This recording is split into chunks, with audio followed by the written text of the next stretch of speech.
నిరంతరం మహాజనపక్షం MSP news YouTube channel ఈరోజు ఆంధ్రప్రదేశ్లోని విజయవాడలో ఎంఆర్పీఎస్ రాష్ట్ర కార్యవర్గ సమావేశం జరిగింది. దీనికి ముఖ్య అతిథిగా ఎంఆర్పీఎస్ అధినేత మందకృష్ణ మాదిగ ముఖ్య అతిథిగా పాల్గొని ఎంఆర్పీఎస్ కార్యకర్తలకు దిశానిర్దేశం చేశారు. ఫిబ్రవరి 7వ తారీఖున హైదరాబాద్లో జరిగే 1000 డప్పులు 1000 గొంతులు 1,00,000 డప్పులు అనే కార్యక్రమాన్ని జయప్రదం చేయడంలో భాగంగా రాష్ట్ర వ్యాప్తంగా ఉన్న ఎంఆర్పీఎస్ శ్రేణులకు ఈ మీటింగ్లో సూచనలు సలహాలతో పాటు దిశానిర్దేశం చేయడం జరిగింది. ఈ నేపథ్యంలో మనకి కడప జిల్లా నుంచి మహిళా నేత స్వర్ణలత గారు ఉన్నారు. ఆమె అడిగి తెలుసు. నమస్తే అక్క, చెప్పండి, ముఖ్యంగా ఈ మీటింగ్ దేని మీద నడిచింది? మీకు కృష్ణమాది గారు ఏమని సూచనలు చేశారు?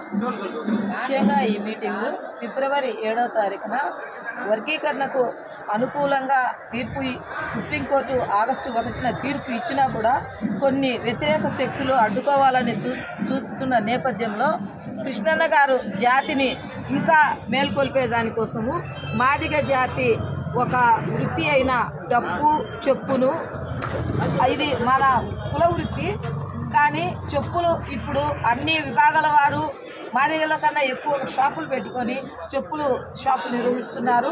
కాబట్టి ఇప్పుడు డప్పు మాదిగ జాతి యొక్క ఉనికిని చెప్పే డప్పు ద్వారా ప్రపంచానికే డప్పు యొక్క విలువను, డప్పు యొక్క శబ్దాన్ని వినిపించాలని ఈ డప్పు శబ్దం ద్వారా ఇంతవరకు అన్నగారు ఎన్నో ఉద్యమాలు చేశారు, ఎంతో మందికి మేలులు చేసేదానికి ఎన్నో ఉద్యమాలు చేశారు. కానీ ఒక డప్పు ఉద్యమం అనే కార్యక్రమంతో వేల గొంతుకలు, 1,00,000 డప్పులు, 1,00,000 కాదండి 1,00,000 డప్పులు హైదరాబాదు చేరుకోవడానికి అన్నగారు ఒక దిశానిర్దేశం చేశారు.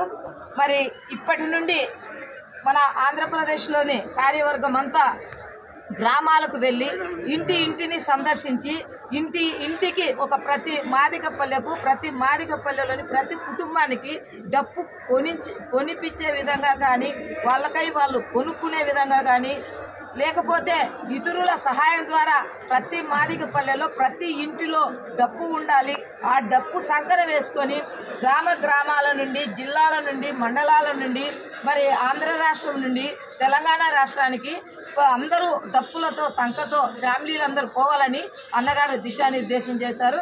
అలాగే మనకి తమిళనాడు రాష్ట్రము, కర్ణాటక రాష్ట్రము, మరి ఇతర రాష్ట్రాలు కూడా మనకు డప్పులు వేసుకొని రావాలని అన్నగారు సూచనలు వేయడం అనేది. మరి ముఖ్యంగా మన ఆంధ్ర ప్రజానికము ప్రతి మాదిగ బిడ్డ ఈరోజు ప్రతి కార్యకర్త ఈరోజు అన్నగారు సూచనల మేరకు కార్యాచరణలో ఉండి 10 రోజుల టైంలో ప్రతి గ్రామాన్ని చైతన్యం చేసి ఈ 1,00,000 డప్పులు 1000 గొంతుకలు, 1,00,000 డప్పులు 1000 గొంతుకల అన్న యొక్క కార్యాచరణ విజయవంతం చేయడానికి మా వంతు కృషిగా మేము ప్రయాసపడతామని, అన్న యొక్క ఆశయ సాధనలో అడుగుజాడల్లో నిరంతరం పనిచేస్తామని తెలియజేసుకుంటాం. ధన్యవాదాలు.